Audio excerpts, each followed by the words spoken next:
أشهد أن لا حول ولا قوة إلا بالله العلي العظيم. أعوذ بالله من الشيطان اللعين الرجيم. بسم الله الرحمن الرحيم. الحمد لله رب العالمين الذي هدانا لهذا وما كنا لنهتدي لولا أن هدانا الله، والصلاة والسلام على أشرف الأنبياء والمرسلين خاتم النبيين بالقاسم مصطفى محمد.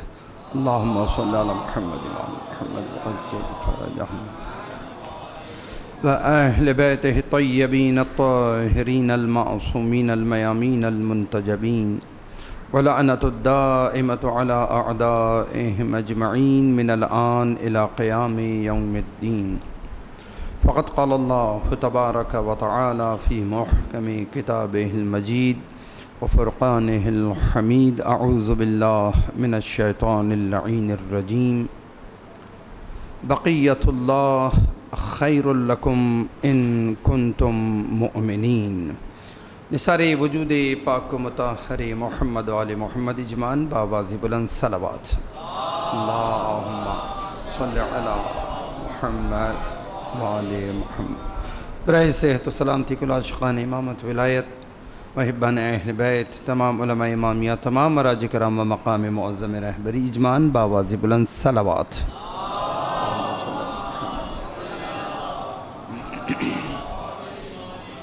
برائے نیستی و نابودی دشمنان اسلام و دشمنان اہل بیت و تعجیل در ظہور حضرت امام زمان اجمعاً بآواز بلند صلوات.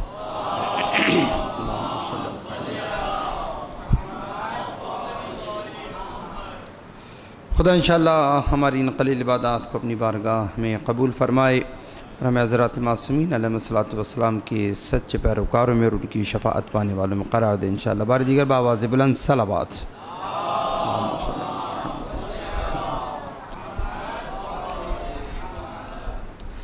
اس گزارش کے ساتھ کہ جو برادران تھوڑا فاصلے پر بیٹھے ہیں، اگر یہاں قریب تشریف لے آئیں بڑی محبت ہوگی، اور انشاءاللہ آپ کی عبادت کا پروردگار آپ کو اجر عظیم عطا فرمائے گا.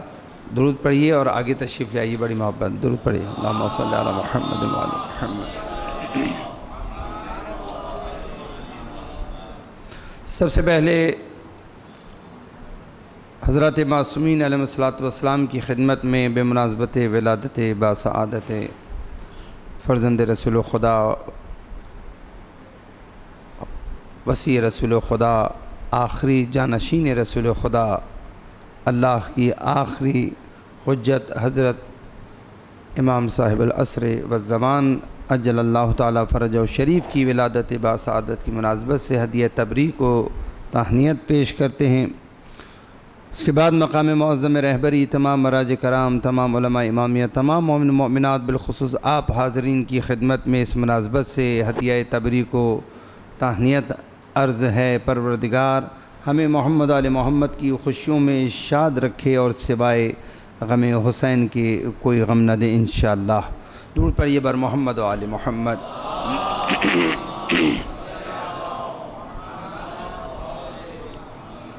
عزیزان محترم، تاریخ بشریت میں کچھ ایسی ہستیاں رہی ہیں کہ جن کا بڑا نمایاں مقام و نمایاں حیثیت رہی ہے، کہ ان کی اس حیثیت میں، اس مقام میں کوئی اور ان کے ساتھ شریک نظر نہیں آتا.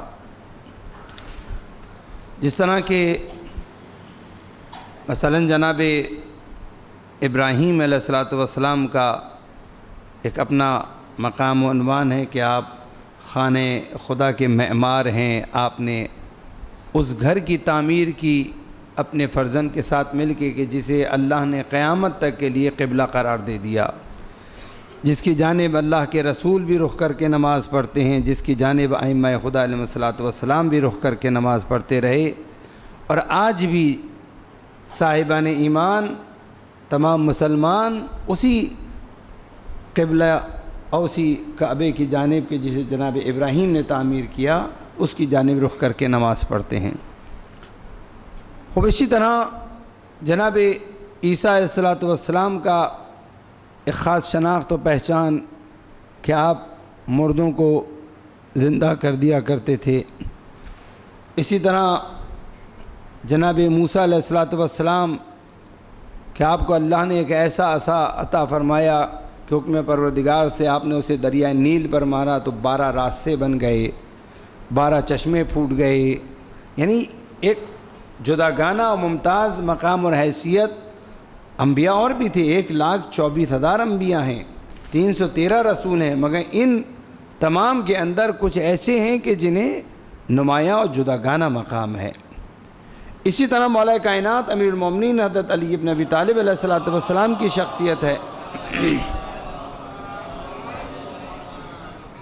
کہ بلا شریک غیری ایک امتیاز آپ کو ایسا حاصل ہے کہ کوئی اس میں شریک نہ تھا اور نہ کبھی ہوگا، اور وہ یہ کہ آپ کی ولادت باسعادت خانہ خدا میں، خانہ کعبہ میں ہوئی اس انداز سے کہ آپ کی مادر گرامی کے لیے خانہ کعبہ کی دیوار کا ایک گوشہ شق ہوا، ایک اسپیشل دروازہ بنا آپ کے لیے، اور اس سے آپ داخل ہوئیں بلا جھجک، اور 3 دن بعد جب آپ وہاں سے برآمد ہو رہی ہیں تو پھر وہاں سے دوبارہ دروازہ شق ہوتا ہے، یعنی بنتا ہے، دیوار شق ہوتی ہے، اور آپ وہاں سے مولا کائنات امیر المومنین کو اپنی آغوش میں لے کے برآمد ہوتی ہیں۔ اور وہ جو در بنا وہ اس طرح بنا کہ بننے کے بعد اس کا نشان باقی رہا، ایسا باقی رہا کہ اب کئی مرتبہ خانہ کعبہ کو پورا ڈھا کر دوبارہ تعمیر کر لیا کہ اب یہ نشان نہ آئے، مگر پھر وہی نشان اسی مقام پر دوبارہ ظاہر ہوتا ہے۔ بے بس ہو گئے، اس نشان کو مٹا نہیں سکے۔ یہ امتیاز جناب امیر المومنین علیہ الصلوۃ والسلام کو حاصل ہے اس حوالے سے۔ اسی طرح دیگر ائمہ خدا علیہ الصلوۃ والسلام، خود امام حسین علیہ الصلوۃ والسلام، آپ کا امتیاز میدان کربلا کے حوالے سے، کربلا ایک ایسی ایثارگری، ایک ایسی اللہ کی راہ میں محبتوں کی قربانی، اس طرح اسلام کا دفاع اور بقائے اسلام کے لیے اپنا سب کچھ قربان کر دینا کہ تاریخ میں اس کی کوئی نظیر و مثال نہیں ملتی۔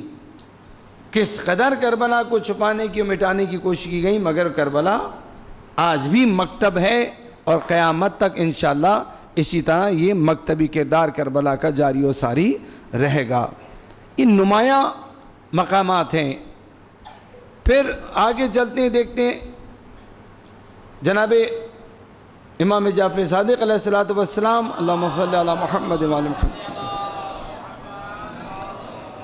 آپ کا مکتب اس زمانے میں کہ جہاں اللہ کے رسول کی احادیث کو چھپایا جا رہا ہے، بیان نہیں کیا جا رہا، جعلی احادیث گڑھی گئی ہیں، اس موقع پر فرزند رسول کا، امام ششم کا وقت اور حالات کے درمیان پیدا ہونے والے امکان سے بھرپور مثبت استفادہ کرتے ہوئے آپ کا ایک مکتب اس طرح داغ بیل ڈالنا، اسے آگے بڑھانا کہ ایک وقت میں وہیں پر انہی احادیث کو کہ جنہیں چھپایا گیا، بیان نہیں کیا گیا، بیان کرنے پہ پابندیاں تھیں، اسی مکتب سے وہی احادیث بیان ہو رہی ہیں، اور ایک وقت میں 4000 شاگرد آپ کے موجود ہیں، آپ سے استفادہ کر رہے ہیں۔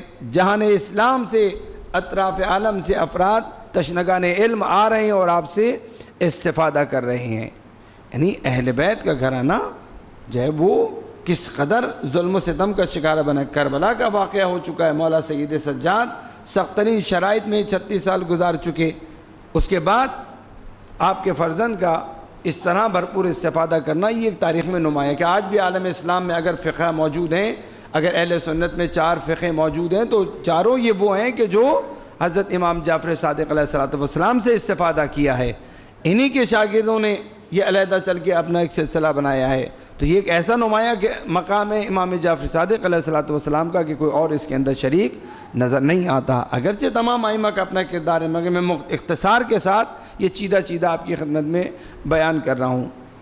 آگے چلتے ہیں، آگے دیکھتے ہیں کہ بقیہ ائمہ میں تمام ائمہ ایک اپنا مقام رکھتے ہیں، مگر ایک امام ایسا نمایاں مقام رکھتا ہے کہ گزشتہ تمام ائمہ بشمول پیغمبر خدا اس امام کے لیے، اس ہستی کے لیے تکریم اور احترام کرتی ہوئی نظر آتی ہیں، یہاں تک کہ آرزو کرتی ہوئی نظر آتی ہیں کہ کاش ہم اس کے دور میں ہوتے. اور وہ کون ہے؟ وہ وہی ہے کہ جس کی آج تاریخ ولادت ہے. سن 255 ہجری 15 شعبان وہ تاریخ ہے کہ جب اللہ اپنی آخری حجت کو باوجود تمام تر دشمنوں کی موجودگی، استکبار وقت، اس زمانے کا استکبار و استعمار، تمام باطل قوتیں فوکس کیے ہوئے ہیں، تمرکز کیے ہوئے ہیں اس گھر پر کہ جہاں خدا کی حجت کو آنا ہے. جس طرح جناب موسیٰ کے بارے میں فرعون نے سنا تو اس نے حکم دے دیا کہ کسی کے گھر بھی کوئی اگر اولاد نرینہ ہو، بیٹا پیدا ہو تو اسے فوراً قتل کر دیا جائے. اور یہی کرتے رہے، ہزارہا بچے قتل کر دیے گئے اس لیے کہ موسیٰ پیدا نہ ہو جائے، اگر ہوں تو فوراً ہی قتل کر دیے جائیں. مگر وہ قادر مطلق جب چاہتا ہے تو دنیا کی کوئی طاقت اس کو اس کے ارادے سے روک نہیں سکتی. نہ صرف یہ کہ جناب موسیٰ پیدا ہوئے بلکہ پروردگار عالم نے ایسا اہتمام کیا کہ جناب موسیٰ خود فرعون کے گھر میں پروان چڑھ رہے ہیں. یہ خدا کی قدرت ہے، یہ خدا کی شان ہے. مکروا ومکر اللہ واللہ خیر الماکرین. یہ اپنی چالیں چلتے ہیں، اللہ اپنی تدبیر کرتا ہے. اللہ سب سے بہتر تدبیر کرنے والا، سب سے بہترین چال چلنے والا ہے. درود پڑھیے بر محمد و آل محمد.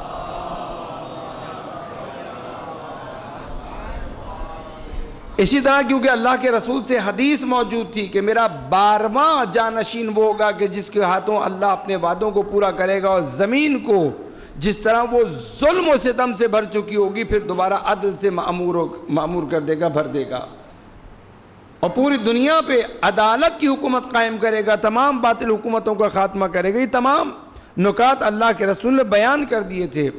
لہٰذا 11ویں جانشین کے بعد اگرچہ وہ لوگ اپنے درمیان سے 12 جانشین اپنے تئیں لوگوں کو بیوقوف بنانے کے لیے بیان کیا کرتے تھے، مگر یہ سب کے سب احمق اپنی جگہ پہ جانتے تھے کہ ہم رسول کے جانشین نہیں ہیں. لوگوں کو بیوقوف بنایا ہوا تھا. یہ اپنے نفس کے اندر تو واقف تھے کہ ہم کیا ہیں، دنیا پرستی سے اپنے واقف تھے، جانتے تھے کہ ہم اس مقام پر نہیں ہیں کہ اس مقام خلافت کو جو ہے وہ لے کر چل سکیں. لہٰذا خود جانتے تھے مگر لوگوں کو بیوقوف بنا رکھا تھا. تو اندر جانتے تھے کہ جو اللہ کے رسول نے فرما دیا ہے وہ برحق ہے، اور جو انہوں نے کہہ دیا ہے وہ ہو کر رہے گا. اپنی تئیں بھرپور کوشش کرتے کہ کسی طرح اپنے مفادات کا، خواہشات کا دفاع کریں اور حق کے راستے کو روکیں. لہذا جانتے تھے کہ امام حسن عسکری علیہ السلام کے 11ویں جانشین ہیں، اور آپ کے گھر 12ویں کی ولادت ہونی ہے. اس لیے کہ اللہ کے رسول اپنے 12 جانشینوں کا نام اور ولدیت سب بیان کر کے گئے تھے کہ میرے 12 جانشین کون ہوں گے، کن میں سے ہوں گے، ان کے کیا نام ہوں گے، سب بیان کر دیا تھا. یہاں تک بیان کر دیا تھا کہ وہ آخری حجت جو ہے میری ہم نام ہوگی، میری ہم کنیت ہوگی. لہذا منتظر تھے کہ وہ 12واں جیسے ہی آئے ہم اس کا کام تمام کر دیں. سخت ترین شرائط کے اندر 11ویں امام کی زندگی گزر رہی تھی، کیونکہ آپ کا گھر تحت نظر تھا. جاسوسائیں، جاسوس خواتین آپ کے گھر میں آمد و رفت رکھتی تھیں وقتاً فوقتاً، تاکہ نظر رکھیں کہ اگر آثار ولادت نظر آئیں تو پھر اسے تحت نظر رکھا جائے خصوصاً، اور اگر کوئی فرزند ہو، بیٹا ہو تو پھر اسے راستے سے ہٹایا جائے. 255 ہجری کہ یہی ایام گزر رہے تھے. کوئی آثار ولادت نہیں ہے، کوئی رپورٹ نہیں ہے، سب کی طرف سے رپورٹ کلیئر ہے کہ کوئی آثار ولادت نہیں ہے، ابھی تو کچھ پتہ نہیں ہے. امام بھی تحت نظر ہیں، امام سے ملنے والے بھی تحت نظر ہیں، گفتگو بھی تحت نظر ہے کہ کسی کو کہیں اپنا جانشین تو معین نہیں کیا، کسی کے بارے میں بیان تو نہیں کیا، سب تحت نظر ہیں. ارادت مند بن کے آتے ہیں، منافقین آتے ہیں، محبت و ارادت کا اظہار کرتے ہیں، ظاہراً محفلوں میں بیٹھتے ہیں تاکہ نظر رکھیں، حاکم کی طرف سے معین ہے. مگر جب خدا چاہتا ہے تو پھر اس کے ارادے کی راہ میں کوئی شے رکاوٹ نہیں بن سکتی۔ حکیمہ خاتون گھر سے جانا چاہ رہی ہیں، پھوپھی 11ویں امام کی پھوپھی جانا چاہتی ہیں گھر سے، آپ روک لیتے ہیں۔ 15 شعبان آپ روک لیتے ہیں، پھوپھی اماں ٹھہر جائیے، رات گزشتہ رات روک لیتے ہیں، ٹھہر جائیے، خدا کی حجت آنے والی ہے۔ حکیمہ خاتون حیران، ایمان رکھتی ہیں، امام وقت میں ایمان رکھتی ہیں، جانتی ہیں کہ اگر کہہ رہے ہیں تو بالکل صحیح کہہ رہے ہیں، مگر کیا کریں، آثار ولادت تو کوئی ہے نہیں کہیں، اس طرح کی کوئی گفتگو بھی نہیں ہے، مگر یقین بھی ہے امام کی بات پر کہ اگر آنے والا ہے تو آنے والا ہے، مگر کیسے آنے والا ہے یہ حکیمہ خاتون کو بھی نہیں معلوم، وہ بھی پریشان ہیں، ٹھہر گئیں۔ قدرت کا اہتمام دیکھیے۔ اب یہاں پہ تعجب کرنے کی کم از کم ہمارے دور کے افراد کو تو کوئی گنجائش نہیں ہے، ہمیں کوئی تعجب اور حیرت نہیں ہے۔ کیوں؟ اس لیے کہ وقت کے ساتھ ساتھ ترقی کرتے ہوئے، تجربات کرتے ہوئے آج ہم اس مقام پر پہنچ گئے کہ یہ بات ہمارے لیے ناقابل قبول نہیں ہے، ہمیں حیرت میں ڈالنے والی نہیں ہے۔ ہاں اتنا ضرور ہے کہ نادر ہے، ایسا ہوا نہیں ہے تاریخ میں، مگر اب اس منزل پہ آ چکے ہیں کہ ہم یہ یقین رکھتے ہیں کہ اگر اللہ چاہے تو بالکل ایسا ہو سکتا ہے۔ کیوں؟ اس لیے کہ انسان نے کوشش کر کے ٹیکنالوجی، تجربات جو کیے اور اس کے نتیجے میں جو ایجادات کی، وقت کے ساتھ ساتھ مختلف اپنی ایجادات کے اندر ان کا جو رزلٹ ہے اسے حاصل کرنے میں اس نے ٹائم کو کم سے کم کر دیا۔ رزلٹ کم سے کم ٹائم میں لینے کی کوشش میں انسان نے مثلا ایک جگہ سے دوسری جگہ پہنچنے کے لیے جو وسائل بنائے تو وسائل حمل و نقل ان کی اسپیڈ مسلسل بڑھتی گئی، اتنے سی سی کی گاڑی آئی، پھر اتنے سی سی کی گاڑی آئی اور پاورفل آئی، جہاز بنائے تو اور وقت کے ساتھ ساتھ ان میں بہتری آتی رہی، مہینوں کے سفر دنوں میں، دنوں کے سفر گھنٹوں میں، گھنٹوں کے سفر منٹوں میں ہونے لگے، منٹوں میں رزلٹ دینے والی چیزیں اب سیکنڈوں میں رزلٹ دینا شروع ہو گئیں، لاکھوں کروڑوں جمع کرنا چاہیں ایک کلک کرتے ہیں فوراً رزلٹ سامنے کیلکولیٹر پہ آپ کے آ جاتا ہے۔ ماضی میں کمپیوٹر ہوا کرتے تھے، پینٹیم 2، پینٹیم 3، پینٹیم 4، آج اس کا کوئی تذکرہ نہیں ہے، آج کباڑیے کے پاس بھی نظر نہیں آتے، جدید سے جدید آ گئے، اسپیڈ بڑھ رہی ہے۔ آج نیٹ کمپنیاں بھی آفر کرتی ہیں اسپیڈ کے حوالے سے کہ ہماری اسپیڈ کی طرف جا رہے ہیں، دنیا ہر کام کے اندر اسپیڈ بڑھا رہی ہے۔ انسان نے جو اپنی چیزیں بنائی ہیں ان میں اسپیڈ، پنکھا جی بہت تیز چلتا ہے، فلاں گاڑی بہت تیز چلتی ہے، بہت کم ٹائم میں فاصلے طے ہو رہے ہیں، بہت کم ٹائم میں رزلٹ دیے جا رہے ہیں۔ جب انسان جو کہ تجربے کا محتاج ہے، علم حاصل کرتا ہے، جب وہ اپنی بنائی ہوئی چیزوں کے اندر ان کے رزلٹ حاصل کرنے کے لیے کم سے کم ٹائم کی جانب جا رہا ہے، ان کی اسپیڈ کو رزلٹ دینے کی بڑھا رہا ہے اور کامیابی سے آگے بڑھ رہا ہے، جو کائنات کا مالک ہے، وہ جو خالق مطلق، جو کہ قادر مطلق، جو کہ عالم مطلق ہے، جو کہ ساری قدرت رکھنے والا ہے، جو کسی تجربے کا محتاج نہیں ہے، وہ اگر ارادہ کرے تو کیا وہ اپنی کسی بھی شے کی خلقت میں اسپیڈ کو بڑھا نہیں سکتا؟ کیا اس کے لیے مشکل ہے؟ کمپیوٹر آپ کا ہے، اس کی اسپیڈ آپ نے وقت کے ساتھ ساتھ بڑھا لی۔ انسان خدا کا بنایا ہوا ہے، اس نے ایک سسٹم بنایا ہے، وہ تجربے کا محتاج نہیں ہے، اگر وہ ارادہ کرتا ہے تو وہ چاہے تو 9 مہینے میں دیتا رہے، چاہے تو کسی کو 6 مہینے میں دے دے، اور چاہے تو کسی کو 6 سیکنڈ کے اندر دے دے۔ اس کی قدرت ہے، وہ قادر مطلق ہے، اس کی عظمت کا انسان کو اندازہ نہیں ہے۔ یہ نماز میں اللہ اکبر تو بڑی آسانی سے کہہ دیتے ہیں، اگر معرفت حاصل ہو جائے تو یہ ہاتھ اٹھانا مشکل ہو جائیں گے، اس کی عظمت کا اندازہ نہیں ہے۔ کیوں؟ حضرات معصومین کا رنگ متغیر ہو جاتا تھا، چہرے کا رنگ بدل جاتا تھا۔ کوئی پوچھتا تھا مولا یہ اذان کا وقت قریب آتا ہے، آپ کے چہرے کا رنگ کیوں بدل جاتا ہے؟ حضرت جواب دیتے تھے تمہیں نہیں معلوم کس کی بارگاہ میں حاضر ہونے کا وقت قریب آ گیا ہے، اس کی عظمت کی معرفت، یہ معرفت ہے۔ خوب اگر اللہ کی معرفت ہو تو تعجب کی بات نہیں ہے کہ کوئی آثار ولادت نہیں ہے، مگر اتنا صریح آثار ولادت ظاہر ہو جائیں اور پھر حضرت کی ولادت ہو جائے، یہ کسی تعجب کی بات نہیں ہے، کیونکہ یہ بندوں نے کوئی عمل کر کے نہیں دکھایا، بلکہ یہ کائنات کے مالک نے ارادہ کیا، تو اس کے ارادے سے کوئی بعید نہیں ہے۔ اس طرح حضرت کی ولادت ہوئی۔ تو اب یہاں دیکھتے ہیں کہ امام حسین علیہ السلام کی ولادت بھی ذرا جداگانہ، عام ولادتوں سے جداگانہ، باقی 9 مہینے کی ولادت، امام حسین کی ولادت 6 مہینے کی ہے، ایک نمایاں ہے۔ اسی طرح امام عصر عجل اللہ تعالیٰ فرجہ شریف کی ولادت بھی، اللہم صلی علی محمد وآل محمد وعجل فرجہ، آپ کی ولادت بھی جداگانہ اور نمایاں ہے، کسی سے مماثلت نہیں رکھتی۔ جب حضرت کی یہ ولادت ہوئی، زمانہ سخت ترین شرائط کا شکار تھا، ایسی سخت شرائط تھی کہ میں اشارہ کر چکا کہ فوکس کیا ہوا تھا حضرت کے گھر کو۔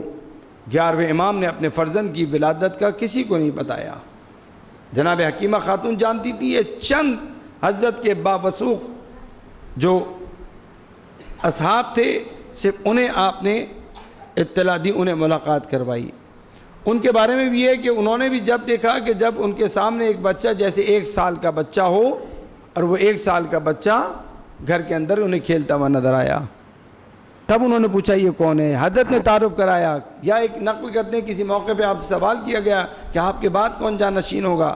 اس موقع پہ حضرت نے اندر داخل اپنے اندرون خانہ گیا اور وہاں سے ایک بچے کو اپنے ساتھ اپنے دوش پر لے کر آئے، ایک نورانی بچہ، اور آپ نے پھر اس کا تعارف کروایا اصحاب سے۔ یوں ان خاص اصحاب کو پتہ چلا کہ اللہ کی 12ویں حجت اس دنیا میں آ چکی۔ بیرونی حالات سے وہ بھی واقف تھے کہ حاکم اس وقت جو ہے پوری جو ہے وہ کوشش یہ کر رہا ہے کہ اگر اسے علم ہو جائے تو وہ اس 12ویں حجت کا خاتمہ کر دے۔ اس لیے امام نے بھی حضرت کی ولادت کو خفیہ رکھا، اللہ نے بھی خاص اہتمام کیا، اور خاص ان اصحاب کو حضرت نے بتایا جن میں کوئی خیانت کا امکان نہیں تھا۔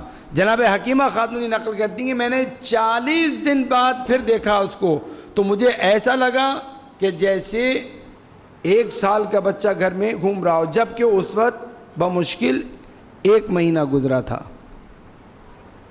وہ کہتی ہیں میں ہر 40 دن بعد زیارت کیا کرتی تھی، اور مجھے اس بچے کی نشو و نما بالکل ایسے لگتی تھی کہ جیسے مثلا 1 مہینے میں اتنی گرو ہو جائے کہ جیسے 1 سال کا بچہ۔ انہوں نے جب سوال کیا تو حضرت نے فرمایا کہ ہم اہل بیت نشو و نما کے اعتبار سے عادی لوگوں سے جدا ہیں، اللہ ہماری نشو و نما اس انداز سے کرتا ہے کہ جو سال بھر میں نشو و نما ہوتی ہے لوگوں کی، وہ ہماری نشو و نما 1 ماہ کے اندر ہوتی ہے۔ اسی طرح آپ فرماتے کہ ہم بطن مادر میں قرآن کی تلاوت کرتے ہیں، بطن مادر میں اللہ کی عبادت کرتے ہیں۔ یہ معصوم کا فرمان ہے، میں نے ضمن نقل کیا۔ الغرض جب آپ کی ولادت ہوئی، حالات سخت ترین، شرائط سخت ترین تھے۔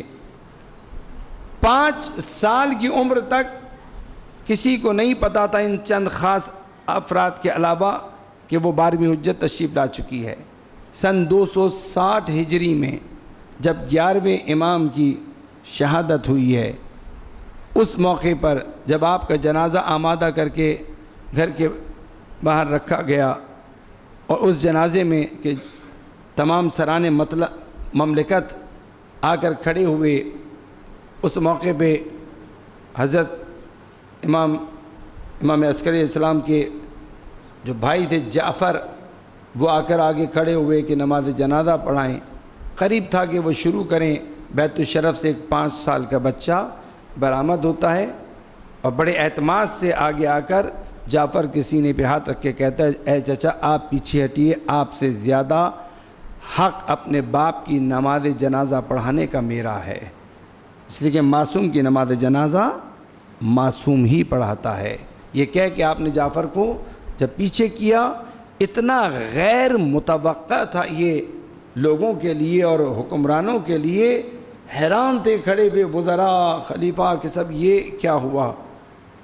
یعنی وہ سمجھ رہے تھے کہ سلسلہ ختم، 12ویں حجت نہیں آئی، 11واں ہم نے شہید کر دیا، اب 12واں آیا ہی نہیں دنیا میں، ہماری حکومتیں محفوظ، صرف یہ غاصب حکمران نہیں بلکہ اس کے پیچھے اور دیگر قوتیں بھی، یہود و نصارہ بھی متوجہ تھیں اس 12ویں حجت کی جانب، وہ بھی منتظر تھیں اور وہ بھی مطمئن ہو گئی تھیں کہ وہ 12ویں حجت نہیں آئی، 11ویں کا کام تمام ہو گیا، لہٰذا اطمینان کے ساتھ کھڑے ہوئے تھے۔ مگر یہ کیا کہ 5 سال کا بچہ آتا ہے اور ان الفاظ کے ساتھ آ کر اپنی باپ کے نماز جنازہ پڑھا کے واپس بیت الشرف میں چلا جاتا ہے، کوئی کچھ نہیں کر سکا، جس کے قتل کرنے کے لیے اتنی شدت کے ساتھ مصمم تھے اور اس طرح ارادہ کیے ہوئے تھے اور فوکس کیا ہوا تھا گھر کو، اب جب وہ 5 سال کا ہو کر سامنے آ بھی گیا تو کیونکہ اتنا ان کے لیے غیر متوقع تھا، کچھ نہیں کر سکے، اور جب حضرت چلے گئے تو بعد میں بڑی جستجو کی مگر پھر ان کو نہیں ملے، کیونکہ حضرت اس کے بعد غیبت صغریٰ میں چلے گئے تھے۔ جو لوگ سامرہ گئے ہیں انہوں نے وہ سرداب دیکھی ہوگی جس کو اب جدید طریقے سے بنا دیا گیا ہے، حالانکہ وہ پہلے ایک بن بس تھی، یعنی بند گلی کی مانند تھی، نیچے اس سے جاتے تھے، سامنے ایک حجرہ تھا، اس طرح کی سرداب تھی۔ اب تو وہاں سے راستہ بنا کے انڈر گراؤنڈ مسجد بنا دی اور دوسرے راستے بھی بنا دیے، مگر وہ سرداب جو ہے وہ اس میں جب حضرت تشریف لے گئے اس کے بعد کسی کو پھر نہیں ملے، غیبت صغریٰ کا آغاز ہو گیا۔ یوں اللہ نے اپنی آخری حجت کو محفوظ رکھا ان کے شر سے، اور ان کی ولادت کے بعد 5 سال تک وہ کسی کے علم میں نہیں تھے، اور پھر آئے سامنے تو نماز جنازہ پڑھائی اور اس کے بعد آپ جب گئے تو غیبت صغریٰ کا آغاز ہو گیا۔ درود پڑھیں بر محمد و آل محمد۔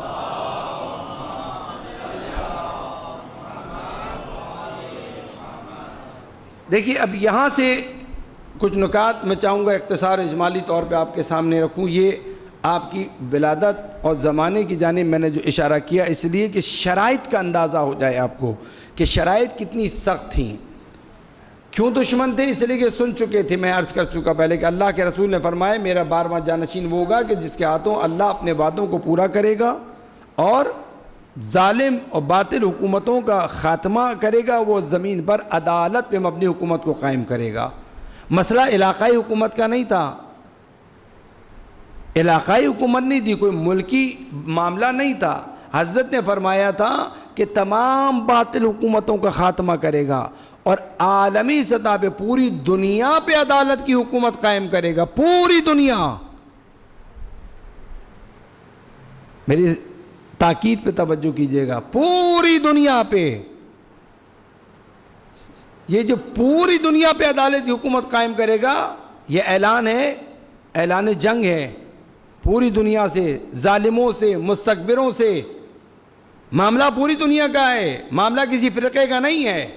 میں اور آپ تو فرقہ وارانہ نگاہ سے دیکھتے ہیں، ہمارے 12ویں امام، یہ ہمارے 12ویں امام کیا ہوتا ہے؟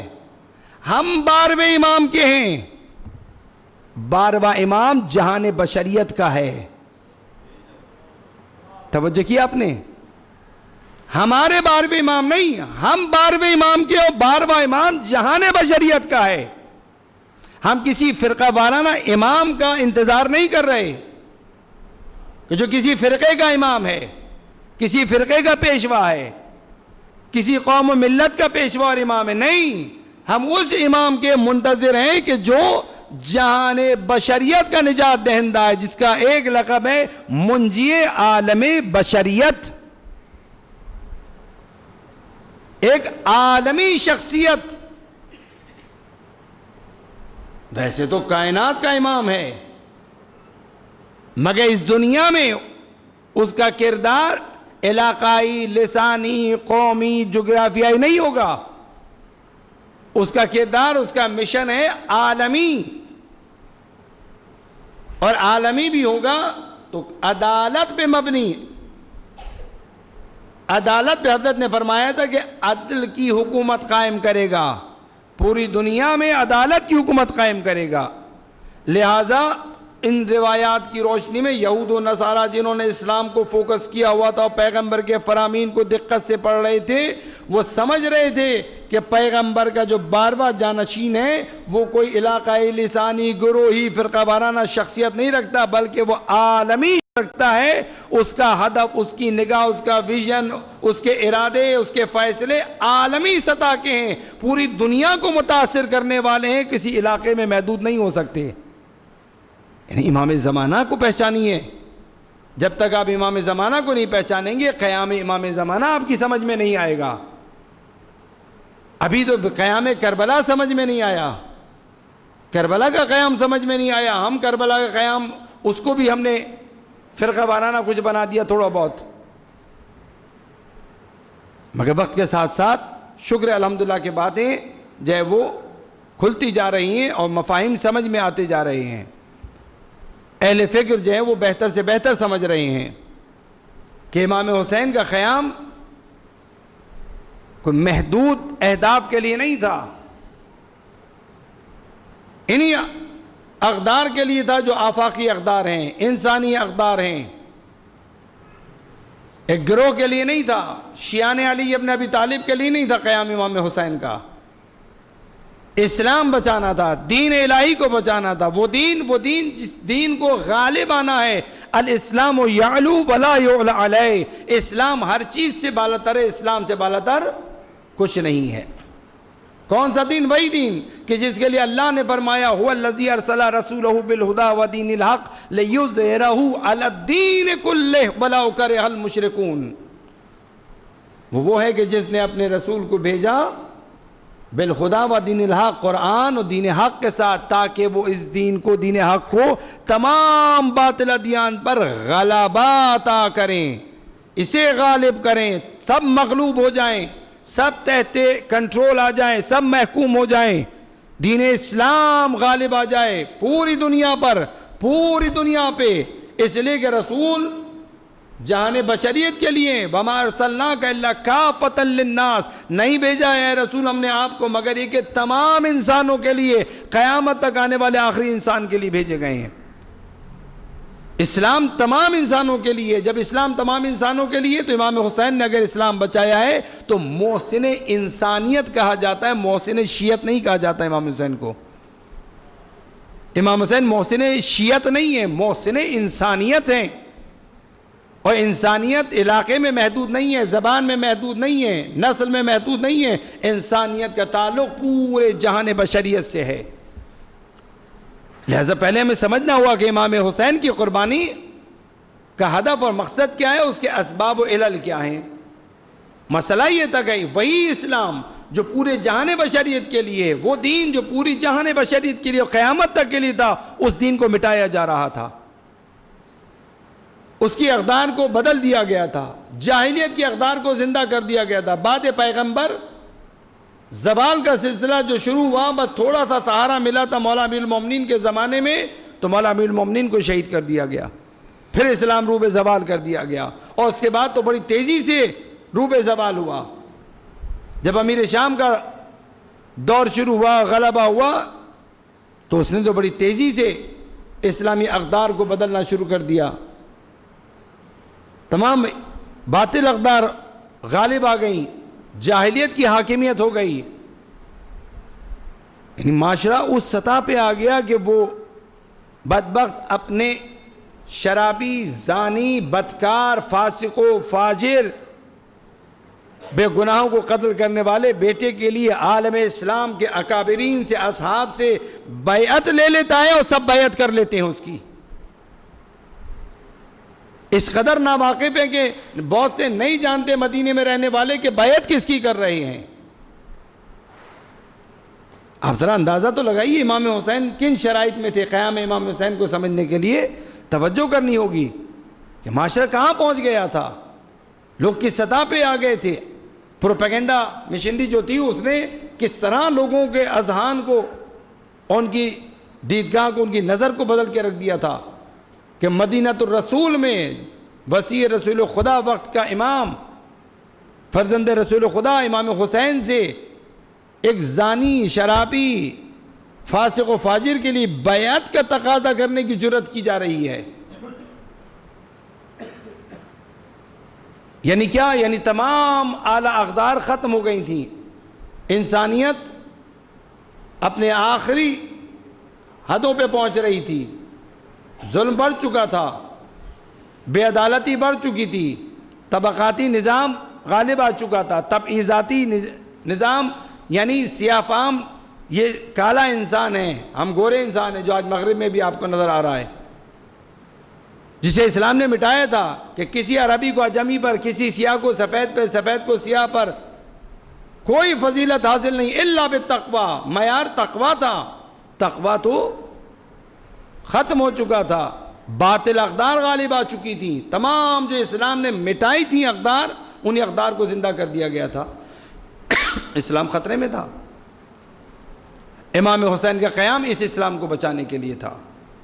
ان باطل اقدار، ان اسباب کی وجہ سے امام حسین نے قیام کیا۔ اب آئیے ذرا تھوڑا سا اس طرف دیکھیے، آج کے دور میں خصوصاً آپ جن اقدار کو حاکم دیکھ رہے ہیں دنیا میں، وہ کون سی اقدار ہیں؟ آج دنیا پہ کون سی اقدار حاکم ہیں؟ آج کے میڈیا کا پروپیگنڈا کیا ہے؟ آج کیسی شخصیات ہیں جو رولنگ ہیں، جو نظاموں کو چلا رہی ہیں؟ اسلام آپ کو کہاں نظر آ رہا ہے؟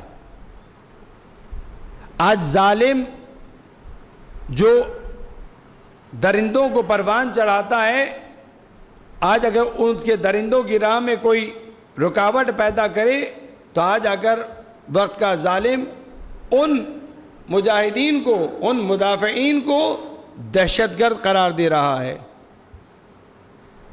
کہیں سے آواز آئی؟ کہیں سے مخالفت ہوئی؟ عالم اسلام میں سے کہیں سے آواز آئی؟ کسی نے دفاع کیا؟ کسی نے ظالم کو ظالم کہا؟ کسی نے کہا کہ تم کیسے کہہ سکتے ہو؟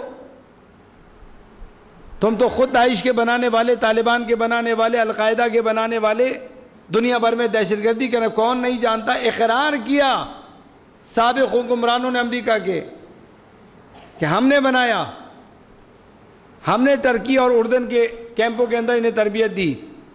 اقرار موجود ہے، سوشل میڈیا پہ موجود ہے سب کچھ، اور اس کے باوجود آ کر کیونکہ ناکام کر دیا انہیں، سیریا کے اندر ناکام کر دیا، یہ جو ایک عالمی ماحول اور ثقافت بنانا چاہ رہے تھے اس کی راہ میں رکاوٹ پیدا کر دی، لہذا آج پلٹ کے یہ بے ضمیر افراد ان مجاہدین کو، مدافعین کو دہشت گرد قرار دے رہے ہیں۔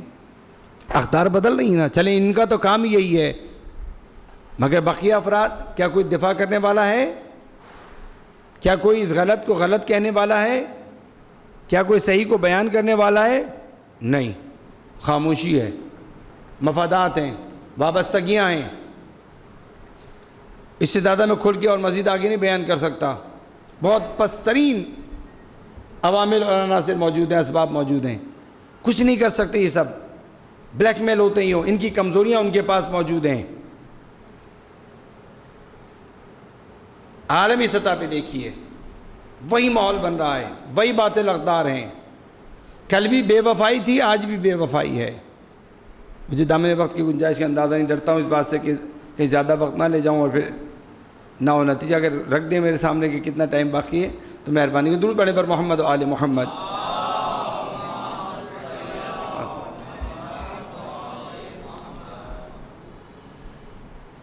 اب دیکھیے کہ جس طرح امام حسین کے دور میں اسباب تھے، اچھا افراد پہ نہ جائیے، ابھی تعداد پہ نہ جائیے، میں بات افراد کی اور تعداد و شخصیات کی ابھی نہیں کر رہا ہوں، ابھی عناصر کی، عوامل کی، اسباب کی بات کر رہا ہوں۔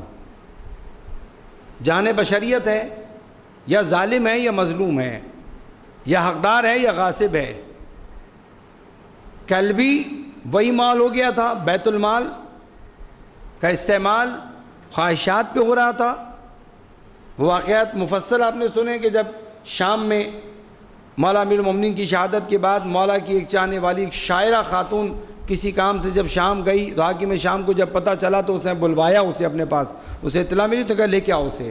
جب لے کر آئے اسے اس کے دربار میں تو اس سے امیر شام کہتا ہے تو وہی ہے نا جو میری برائیاں کیا کرتی تھی اور علی کی تعریف کیا کرتی تھی اور جنگوں میں علی کی سپاہ کے حوصلے بڑھایا کرتی تھی؟ بڑے دربار میں اب علی بھی نہیں ہے اس دنیا کے اندر، امیر شام کا اپنا دربار ہے، ایک علی کی چاہنے والی مومنہ وہاں پر اسے بلا کے اس طرح اسے سوال کر رہا ہے، کہاں میں وہی ہوں۔ تو ہے ہی ایسا کہ تیری برائی کی جائے، علی تھا ہی ایسا کہ اس کی تعریف کی جائے۔ بڑی جرأت کے ساتھ اس نے کہا، دل ملایا، اس کی جرأت پہ دل ملایا۔ یہ سمجھ آتا ہے انڈر پریشر آ جائے گی، دباؤ میں آ جائے گی، سمجھ گیا، ایک دو جملے اور کہے، جواب ملا، سمجھ گیا کہ یہ راستہ اور اپنی ذلت کا راستہ ہے۔ جو خوف نہیں کھاتے ظالم سے، جو اللہ سے ڈرتے ہیں، وہ ظالم کے سامنے پھر کبھی خوف زدہ نہیں ہوتے، جرأت کے ساتھ جواب دیتے ہیں، نپے تلے شعور کے ساتھ، جس سے ظالم خود ذلیل ہوتا ہے۔ اس نے دوسرا راستہ اپنایا، بیت المال سے حکم دیا انعام و اکرامات لے کے آئے جائیں، خلعتیں لائی جائیں، فاخرہ لباس کچھ لا کے دیے گئے، کچھ انعامات لا کے دیے گئے، زر و جواہر لا کے اس کے سامنے ایک ڈھیر رکھ دیا گیا کہ تو آئی اب شام، تو میری طرف سے تیرے لیے یہ تحفے ہیں۔ آخر میں پوچھا سچ سچ بتا، اگر علی ہوتے تو کیا وہ تجھے دیتے؟ خدا کی قسم ہرگز نہیں۔ یہی تو تجھ میں اور علی میں فرق ہے کہ تو بیت المال کو اپنا مال سمجھتا ہے اور اپنی مرضی سے خرچ کرتا ہے، علی بیت المال کو امانت سمجھتے تھے، جس کا حق ہوتا تھا اسے دیتے تھے۔ تبھی تو میں علی کی تعریف کرتی ہوں۔ توجہ فرمائی آپ نے، یہ مزاج، یہ فرق ہے کہ بیت المال کی نسبت مزاج بدلا بھائی۔ یہی چیز آج بھی حاکم ہے، آج بھی حکمران، کسی تفصیل میں جانے کی ضرورت نہیں ہے۔ آپ میں اکثریت واقف ہے اچھی طرح کہ آج بھی عالم اسلام کے اندر، چاہے وہ جمہوری کہلاتے ہوں یا بادشاہت ملوکیت ہو، سب جگہ یہی مزاج ہے۔ استثناءات حاصل ہیں، اپنی مرضی ہے، ثواب دیدی اختیارات ہیں، یعنی خلاف اسلام، خلاف قرآن، سارے نظام باطل اقدار پہ بنے ہوئے ہیں، عوام کو فریب دیا جاتا ہے۔ امام حسین کا دور بھی ایسا تھا کہ اسلامی اقدار اپنی آخری جو ہے وہ حدوں پہ پہنچ رہی تھی، اسلام مٹنے والا تھا۔ اگر بیعت کر لی جاتی اور اسے تسلیم کر لیا جاتا، اس کے خلاف قیام نہ ہوتا تو اسلام مٹ گیا تھا۔ امام حسین نے قیام کر کے اسلام کو، اسلام کی اقدار کو، اعلیٰ اسلامی تعلیمات کو، ان تمام معنویت اور روحانیت کو بچایا کہ جو اللہ کے رسول لے کر آئے تھے۔ امام حسین کا قیام ظلم کے خلاف تھا، عدالت کے لیے تھا۔ امام حسین کا قیام تبعیضات کے لیے، نسلی نژادی فرق کو مٹانے کے لیے تھا۔ وہی جو اللہ کے رسول نے فرمایا تھا اپنے آخری خطبے میں کہ عربی کو عجمی پہ، کوئی سیاہ کو سفید پہ، انہیں کوئی کسی ایک دوسرے پہ فوقیت آتی الا بالتقویٰ۔ معیارات وہی ہیں، بقا اسی میں ہے، ترقی اسی میں ہے۔ اس کے علاوہ جو اسے چھوڑے گا روب زوال، جان بشریت روب زوال جائے گا۔ وہی ماحول، وہی تمام اقدار آج بھی دیکھ لیجئے، آج بھی موجود ہیں، آج بھی حاکم ہیں۔ حتیٰ اہل بیت کے ماننے والے کس قدر باطل اقدار کے اس پر شکار ہوتے جا رہے ہیں، میں کسی جزیات میں نہیں جاتا، میرا اشارہ کافی ہونا چاہیے۔ کیا یہ کافی نہیں ہے کہ آج معصومین کے نام سے حرام کو حلال کیا جا رہا ہے؟ شریعت کے جو محافظ سے، ان کے نام سے شریعت کو پامال کیا جا رہا ہے۔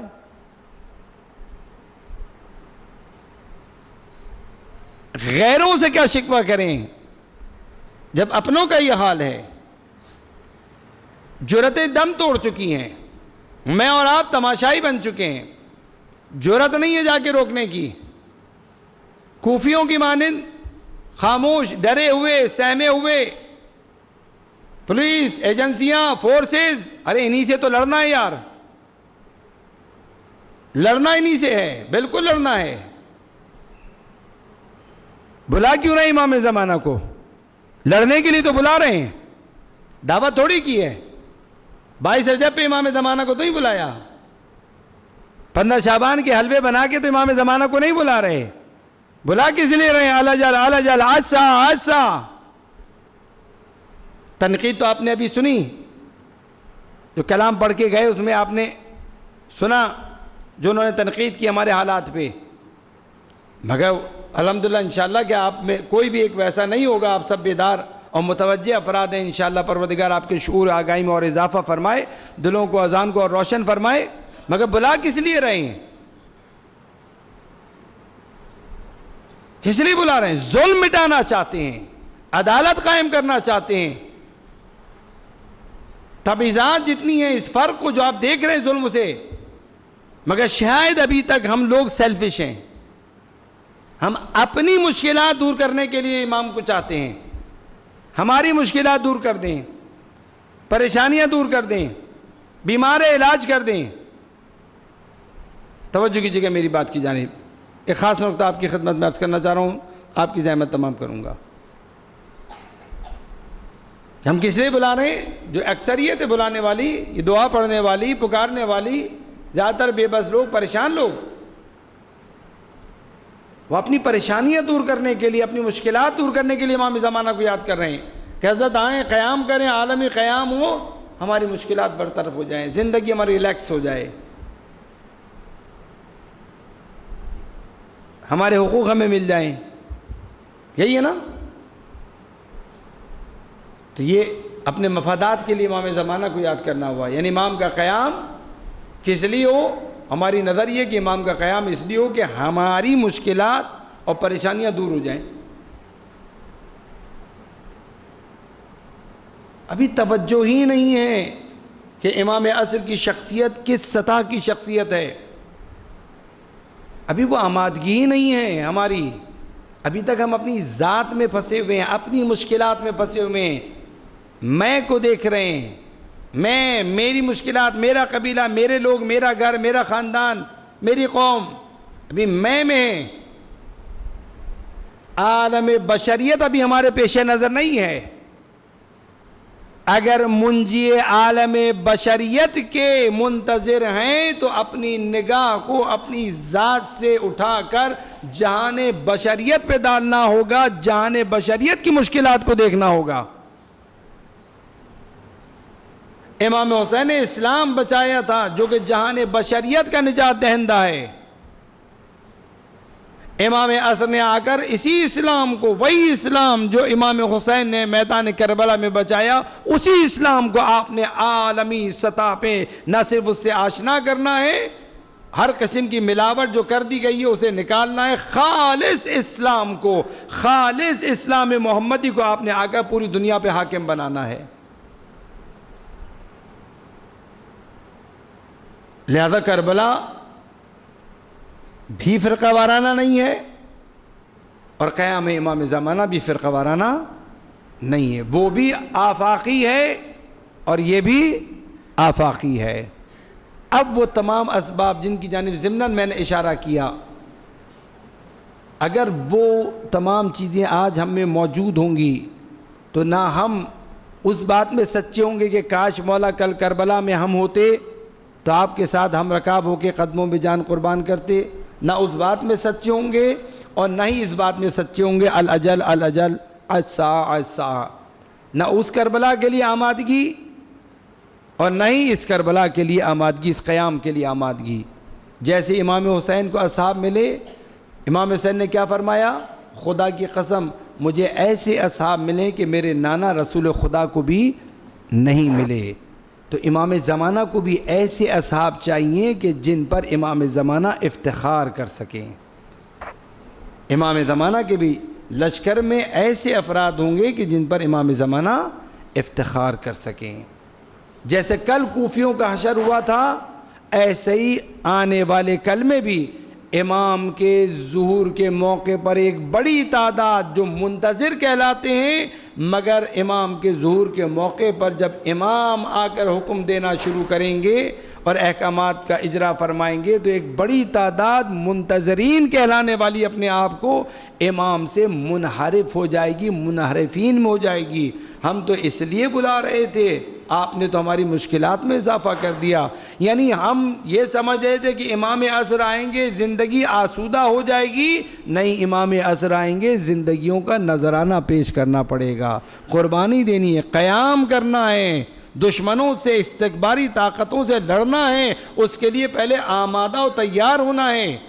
میرے پاس دامن وقت میں گنجائش نہیں کہ اس موضوع کو زیادہ اس سے بلند سطح پہ لے جاؤں۔ آمادگی چاہیے، یہ امام عصر کی غیبت کا ایک فلسفہ ہے۔ غیبت امام عصر اس لیے ہے کہ اس وقت آمادہ نہیں تھے شیعہ، تیار نہیں تھے شیعہ، کوالٹی کے شیعہ تھے ہی نہیں، کوانٹٹی کے تھے وہ بھی محدود، ان میں کوالٹی کی تھے ہی نہیں، اللہ و شاذ گنتی کے انگلیوں پہ گنے جانے والے۔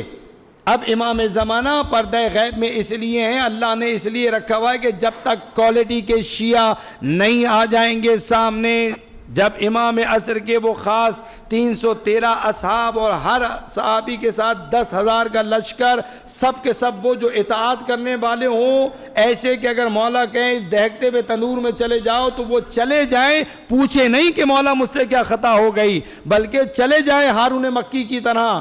ایسے جب اصحاب اور ساتھی جانثار آمادہ و تیار ہو جائیں گے تو پروردگار عالم اپنی آخری حجت کو حکم دے گا کہ وہ ظہور فرمائیں تاکہ اللہ کے وعدوں کو پورا کریں، اسلام کو عالمی سطح پہ غلبہ عطا فرمائیں، ظلم و ستم کو مٹائیں اور عدالت پہ مبنی حکومت کو قائم کریں۔ درود پڑھیں بر محمد و آل محمد۔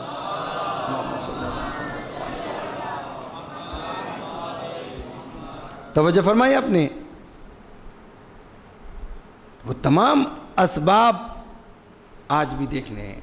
میں پھر بہت ساری باتیں کہ وہ دامن وقت کی گنجائش سے نکل جائیں گے باہر، اب آخری چند یہ دقائق شاید ہوں میرے پاس۔ امام حسین نے جو جواب دیا تھا دربار میں، یزید کا کریکٹر بیان کیا تھا،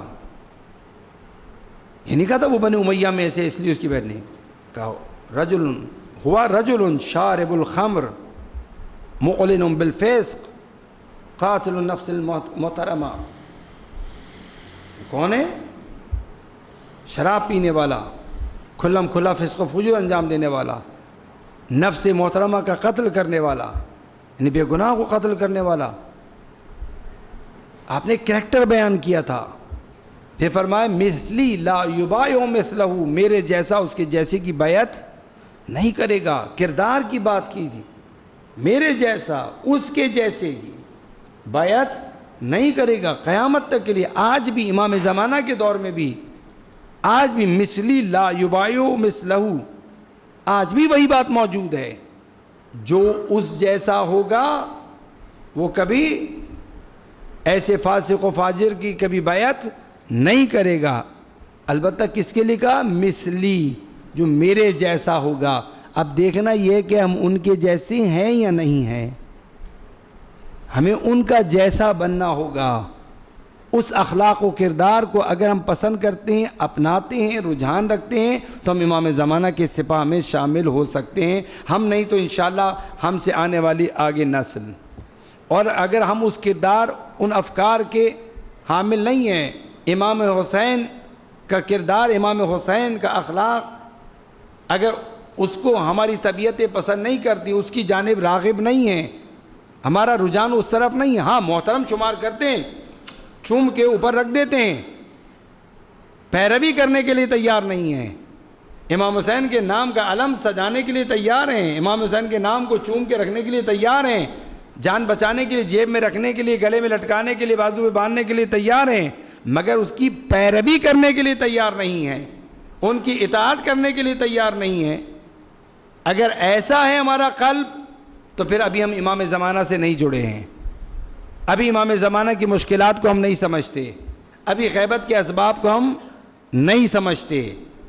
اس لیے کہا گیا کہ من مات ولم یعرف امام زمانہ مات میتۃ الجاہلیہ، جو مر جائے اور اپنے زمانے کے امام کو نہ پہچانے وہ جاہلیت کی موت مرا۔ اپنے زمانے کے امام کی معرفت بہت ضروری ہے۔ چلیے میں آپ کا امتحان لے لوں آخر میں۔ یاد ہے آپ کو میں نے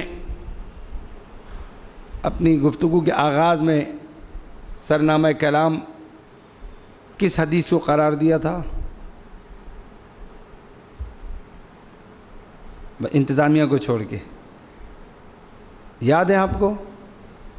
نہیں، بڑا اہم ہوتا ہے جب بھی گفتگو کہیں سنیں تو یہ دیکھیں کہ کس آیت کو، کس حدیث کو سرنامہ کلام قرار دیا گیا۔ میں نے حدیث نہیں، میں نے آیت کا حصہ پڑھا تھا، قرآن سے، امام عصر سے مربوط آپ کی جو شان میں ہے اس آیت کو پڑھا تھا۔ کون سی آیت تھی؟